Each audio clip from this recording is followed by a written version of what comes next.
Welcome to your first semester of Descriptive Statistics here at Delhi University. Today we are going to explore a fascinating topic called random experiments. This is the absolute foundation of probability and statistics. We will learn how mathematicians take the unpredictable nature of the real world and give it structure, allowing us to measure uncertainty and make smart decisions.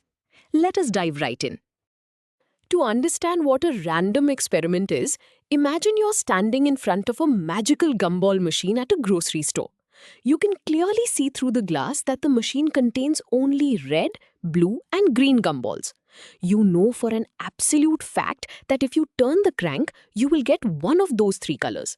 However, no matter how hard you stare at the machine, you cannot predict exactly which color will drop into your hand on the very next turn.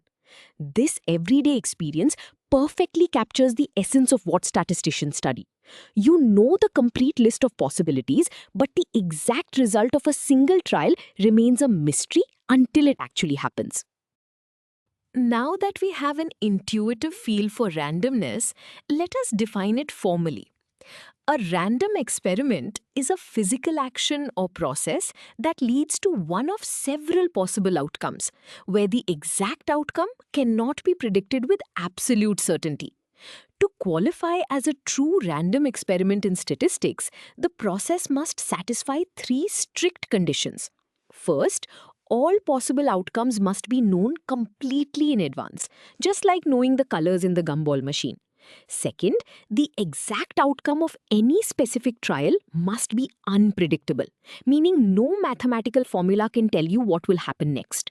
Third, the experiment must be repeatable under essentially identical conditions as many times as you want. It is a repeatable game of chance. These three rules bring us to a fascinating philosophical question. What does randomness actually mean? In classical physics, we believe in determinism, which is the idea that every effect has a specific, measurable cause. If you flip a coin, the way it lands is technically determined by the exact force of your thumb, the weight of the coin, the air resistance, and the distance to the floor. If a supercomputer knew all these exact variables, it could perfectly predict whether it would land on heads or tails. However, because human beings cannot measure or control these tiny, complex variables, the outcome appears completely uncertain to us. Therefore, randomness does not mean the universe has no rules. It just means there is a practical limit to our knowledge. Let us look closer at the third rule we discussed, which is the repeatability condition. When textbooks say an experiment must be repeated under identical conditions, they are talking about practical, macroscopic conditions, not perfect, microscopic clones. For example, if you flip a coin 10 times, you must use the same coin, flip it over the same table, and use roughly the same physical technique. You cannot possibly control microscopic factors like the thermal noise of air molecules bouncing against the metal or the exact microscopic angle of the skin ridges on your thumb. These tiny, uncontrollable variations are exactly what create the randomness in the first place. Identical conditions simply means we keep the major variables constant. To study these random experiments mathematically, we need a formal way to write them down, using specific symbols. We cannot just use words every time, because mathematics requires precision. This brings us to the concept of the sample space. The formula you see on screen defines this boundary. The capital letter S represents the sample space, which is just a fancy term for the complete list of every possible outcome. The curly braces group these items into one collection. Inside, the symbols O1, O2, and so on represent the individual, distinct outcomes that could possibly happen. Finally, the letter N represents the total number of possible outcomes. If the experiment changes, the contents of S change, but S must always contain absolutely everything that could occur. Now that we have our formula for the sample space, let us see this with a concrete example. Suppose our random experiment consists of tossing a standard, fair coin exactly one time. We are given the physical action and we are asked to identify the complete set of possibilities and verify if it is a random experiment. First, we define the action clearly, tossing the coin and observing which face lands pointing up when it comes to rest on the floor. Next, we mentally simulate this toss to list all the possible outcomes. We know it can only land on one of two faces. We are setting up the boundaries of our universe for this specific problem. Continuing with our coin toss, we now formalize our observations. The possible outcomes are heads, which we denote with the letter H, and tails, which we denote with the letter T.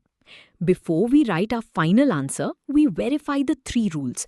We know all outcomes in advance, we cannot predict if the next toss will be heads or tails, and we can repeat the toss under the same conditions.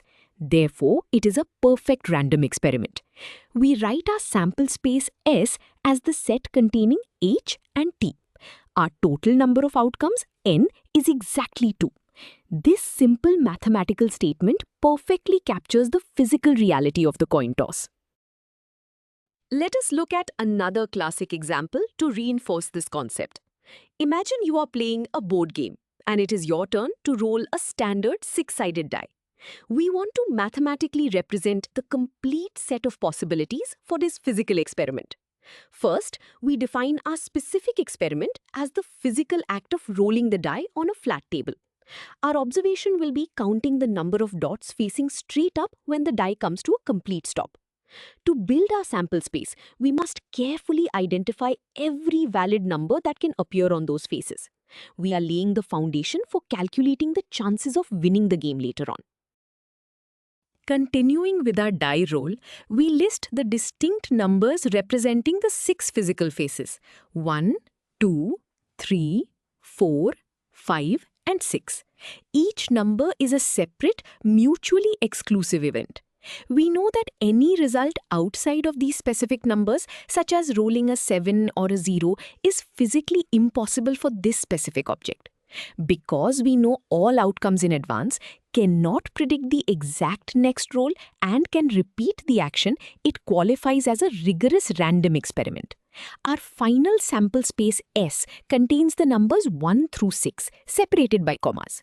The mathematical variable n simply counts these items, giving us a total of 6 possible outcomes. Now that we have calculated these sample spaces, let us look at a visual representation of what we just did. On the left side of this diagram, you see the physical coin flip experiment. The arrow represents the transition from the physical action to the mathematical abstraction, pointing directly to our sample space containing heads and tails.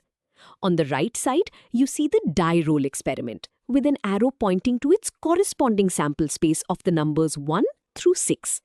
This diagram beautifully illustrates how we take real-world objects with unpredictable behavior and bound them inside perfectly defined mathematical sets. This is the core skill of a statistician. Before we wrap up, it is crucial to understand why we spend so much time defining these random experiments. This concept is the absolute foundation of all modern statistics, science, and engineering. Without this, we could not design clinical trials to test new life-saving medicines, because we rely on random experiments to separate true healing effects from pure chance. It is used in quality control in factories, where inspectors test a random batch of products to predict the quality of millions of items. It is also the math behind weather forecasting, stock market risk analysis, and even the artificial intelligence algorithms that power our modern world. If we do not properly define our sample space, every calculation that follows will be completely wrong. Let us summarize the key takeaways from today's lecture. First, we learned that a random experiment is any repeatable action where you know all the possible outcomes, but you cannot predict the exact result of any single attempt. Second, we discovered that randomness is not magic. It comes from our inability to measure tiny, complex physical variables. Finally, we learned how to define the sample space, which is the complete list of possibilities.